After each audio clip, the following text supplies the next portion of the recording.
Welcome back to my channel Jayashree blogs. তোমরা সবাই কেমন আছো বন্ধুরা? আশা করছি তোমরা খুব ভালো আছো, আমিও খুব ভালো আছি। তো এখন বাজে প্রায় 2টো, তো এখন থেকে আমি আমার ব্লগটা স্টার্ট করলাম। সকাল থেকে একদম টাইম হয়নি। তো আজকে অনেক দিন পর আমাদের বাড়িতে মাংস হয়েছে। তোমাদের দাদা ভাইয়ের খাওয়া বারণ ছিল, তো সেই জন্য আর কি এতদিন হয়নি। তো আজকে থেকে স্টার্ট হলো মাংস খাওয়া। তো চলো বন্ধুরা, ভিডিওটা দেখতে থাকো। আশা করছি তোমাদের ভিডিওটি খুব ভালো লাগবে।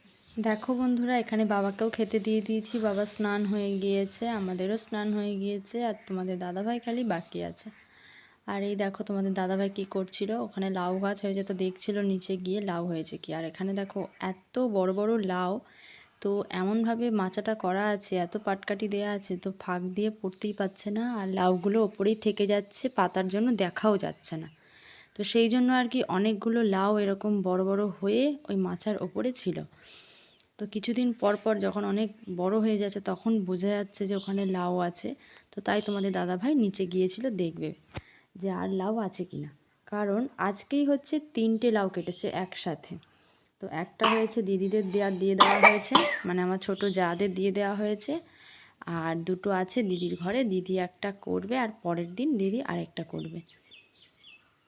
আর এখানে দেখো আমাদের পালং শাক গাছগুলো একদমই পেকে গেছে, এইগুলো আবার বীজ করে রেখে দেবে সামনের বছর লাগাবে বলে। আর এই জায়গাটা দেখছো কত সুন্দর হয়ে গিয়েছে। তো এইখানটাই হবে দিদিদের রান্নাঘর, তো সেই জন্য পরিষ্কার করা হয়েছে। আর তোমাদের যে আমি বলছিলাম যে লাউ হয়েছে, তো এই দেখো লাউ। আরেকটা বড় লাউ ছিল, ওটা দিদিদের দিয়ে দেওয়া হয়েছে। আর এই 2টো দিদির ঘরে আছে। বন্ধুরা, এখন যাচ্ছি আবার সেই চাঁদা। তো তোমাদের দাদাভাই ননিকে নিয়ে চলে গেছে, এখন দিদিকে ডাকবো।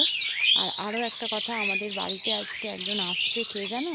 সে হচ্ছে আমার ছোট জায়ের ছেলে, মানে যে পুচকুটা হয়েছিল কিছুদিন আগে, 3 মাস হলো। তো আজকে ও বাড়ি আসছে। তো চলো দেখা যাক ভিডিওটা কতটুকু করতে পারি, আর তোমরাও ভিডিওটা দেখো। অনেকক্ষণ আগেই চলে এসেছি বাড়িতে, তার মধ্যে একটা মানে বিপদ ঘটে যেতে গিয়েও হালকার ওপর দিয়ে চলে গেছে। ননির মাথার ওপরে যেই বাঁশটা মানে আটকানো হচ্ছিল, সেই বাঁশটা হট করে একটা বাচ্চা নিয়ে হট করে বাঁশটা ধরতে পারেনি, ননির মাথার ওপর আর ননির কাকুর মাথার ওপর পড়ে গিয়েছিল। তাই ননির মাথাটা একটু ফুলেও গেছে। তো বিপদ বলে না, বিপদ পেছন ছাড়ে না, সেরকমই একটা ব্যাপার। চলো তোমাদের ব্যাক ক্যামেরা দিয়ে দেখাচ্ছি। দেখো বন্ধুরা, কেটেও গেছে আর একটু দেখো ফুলেও গেছে।